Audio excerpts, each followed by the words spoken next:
Okay, make sure that you're spending time sketching ideas out. This is a very, very important first step to try to get some sort of idea of what you want to make. Don't skip the step ever, ever, ever. Sketch your ideas.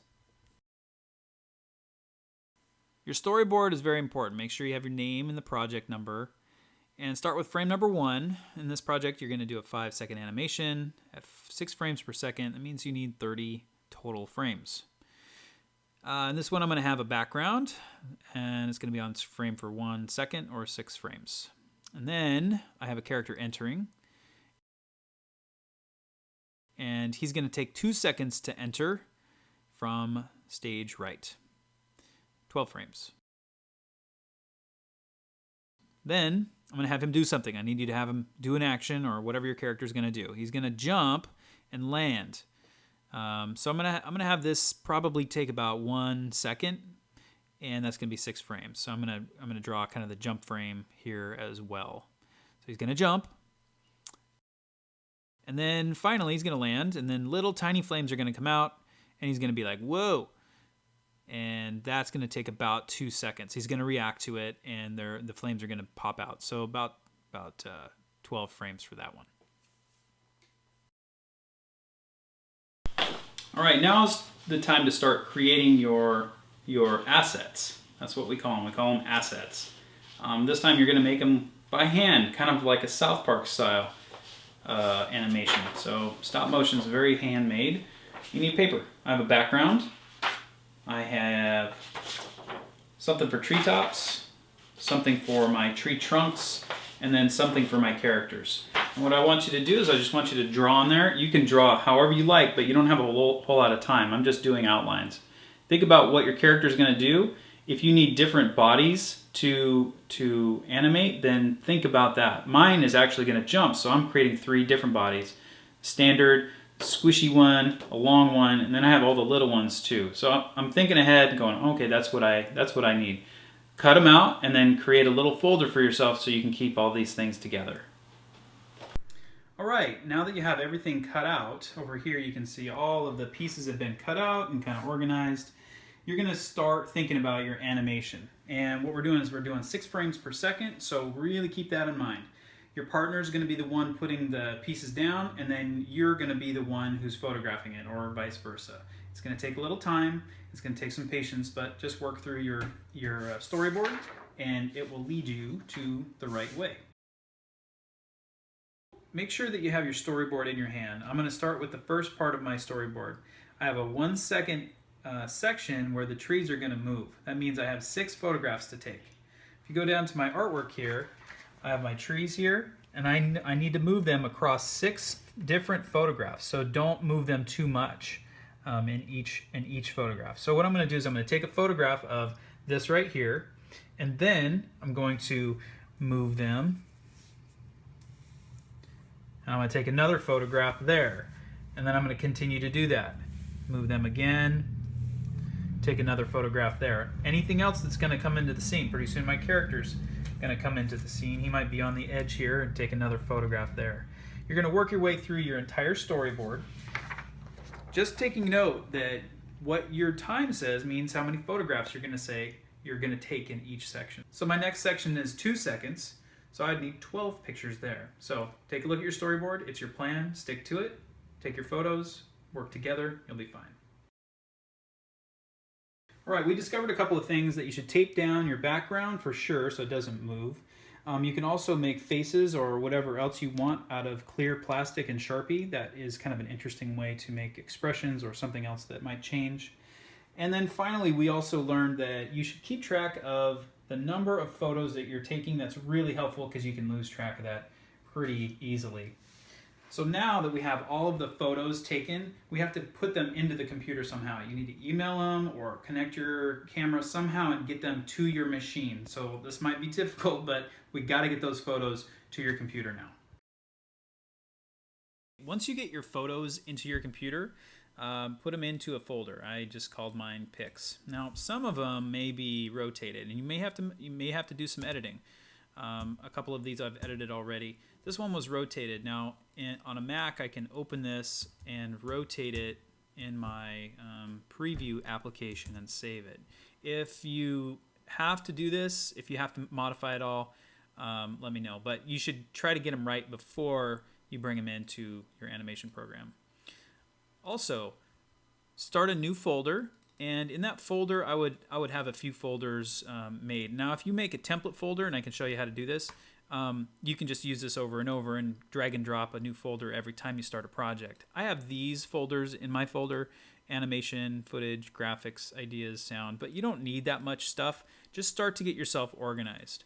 I'm going to drop my pics folder into my graphics folder, and I'm also going to name this folder 2_ stop motion. Whatever you do, don't move this pics folder after you put it into the stop motion folder. Find a place and just keep it there, because you're going to reference the location. You don't want to move it around after you lock it down. You can move this folder wherever you want to, because we're going to save our project file into this folder. That's fine, but don't move anything else after you place it. I would keep this on my desktop. It's just going to be better performance. When you're done with projects, I would archive them and put them onto your Z drive for storage purposes. You don't need to keep old projects on your desktop, but current projects, I would work on your desktop. Okay, so next you're going to start After Effects. Okay, there's a few things to look at here. You have your composition window, and you can organize your screen however you like. This is just one view.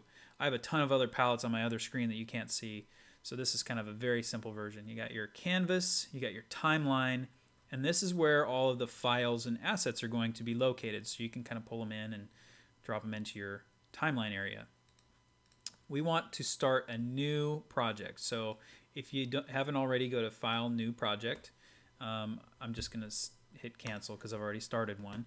And then what you want to do is do a, let's see, we're going to do a new composition. So this little tiny button down here, or you can right click into the project palette and go New Composition.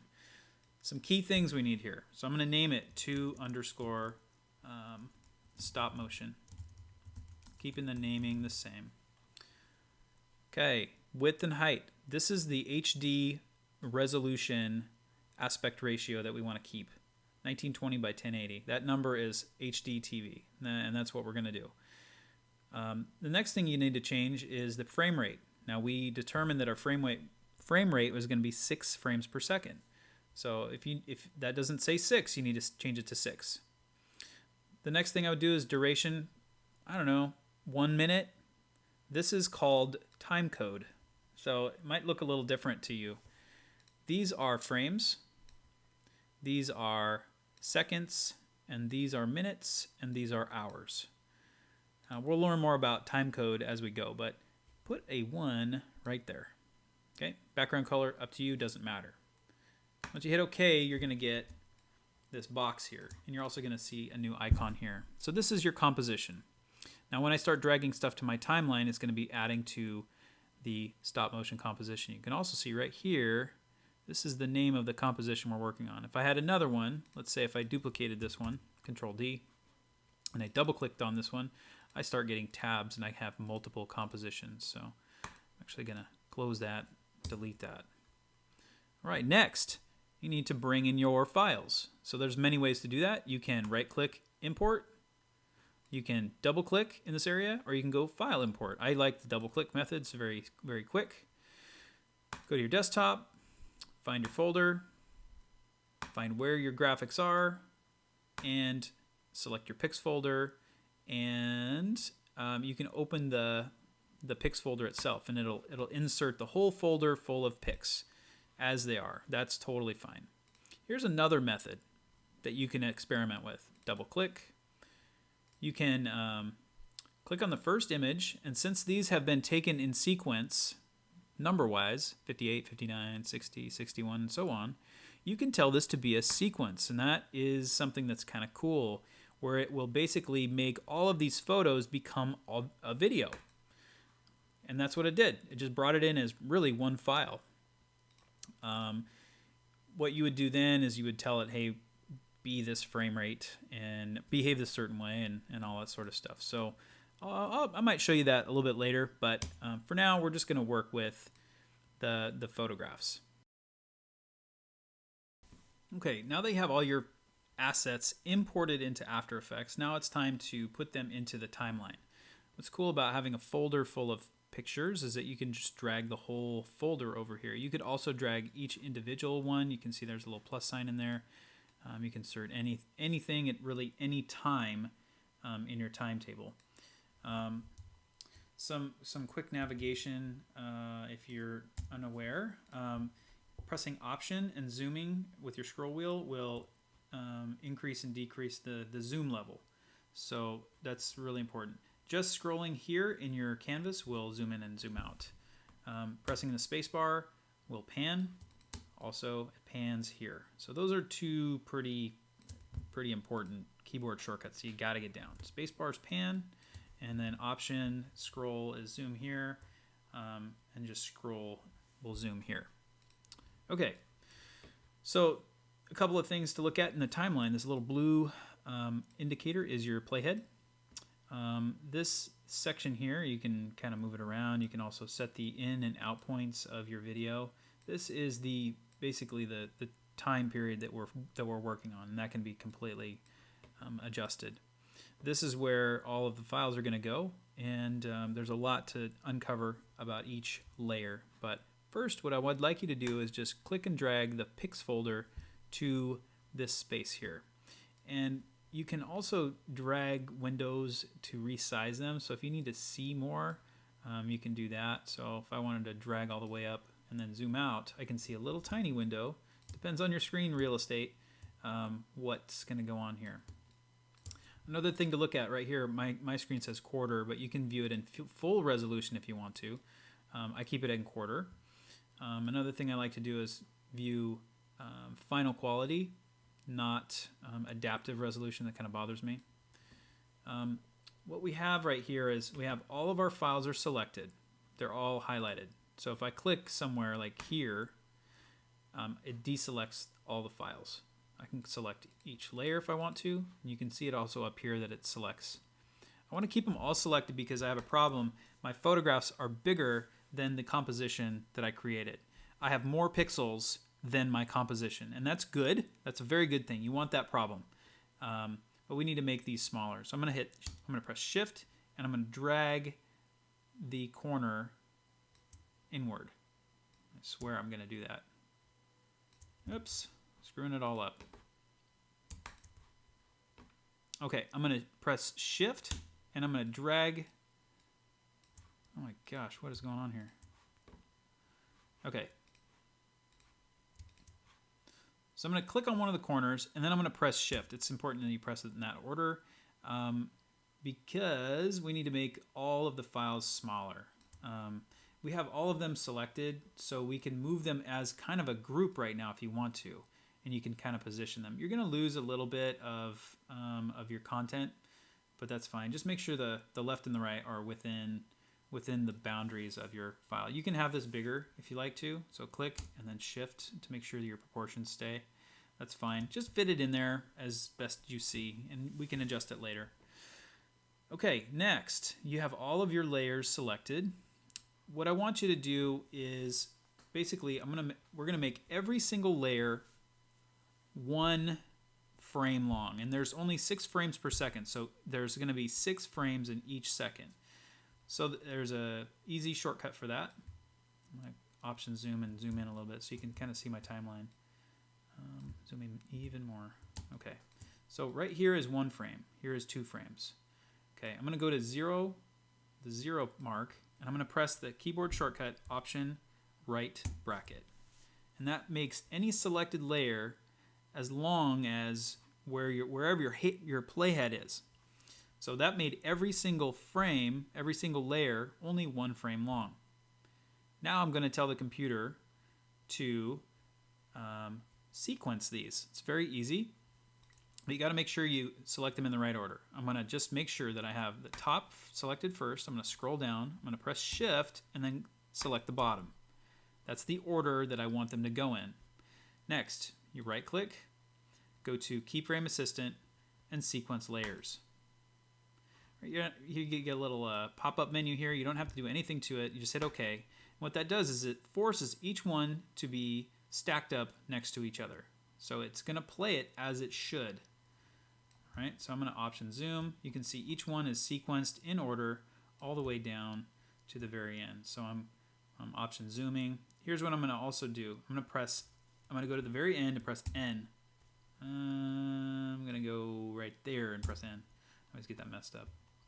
That means that is the section of time that we're concerned with. If you had more frames, mine's actually 6 seconds long. My video is 6 seconds long. You can see right here. This is a timestamp. You can also see frames right here because I took 36 photographs. I meant to take 30, but I just didn't do my math right. So that's okay. As long as it's 5, you can do longer if you want to. So that's all we need to do there. If you want to play it back, you just hit spacebar and it's going to play for you in real time. And basically that's kind of it. You can keep playing it and kind of taking a look at it and tweak it if you want to, but really that's not the point of this. The point of this is to create something and to get the feel for After Effects. Finally, what we're going to do is we're going to export it. You can go Composition, Add to Render Queue, or you can use a keyboard shortcut there. And we'll talk about these presets. We'll set one together so we get it all right. But basically, when you hit Enter, it's going to render this video for you into a video file, and that's what you're going to turn into me. This video file, it's going to make a little chiming sound. You are going to give me that video. Now you're going to drop that into the turn in folder. That's all I want is this video right here. You should also have your name on it. You know, that's probably a good idea. So this right now, right here, you should probably rename it a little bit, and I would rename it with my name on the end of it. .move is an extension. It's a QuickTime file. We might not be able to use that. We'll kind of figure that out at the end. This is the final document that you turn into me along with your storyboard plan. Those two things complete the project.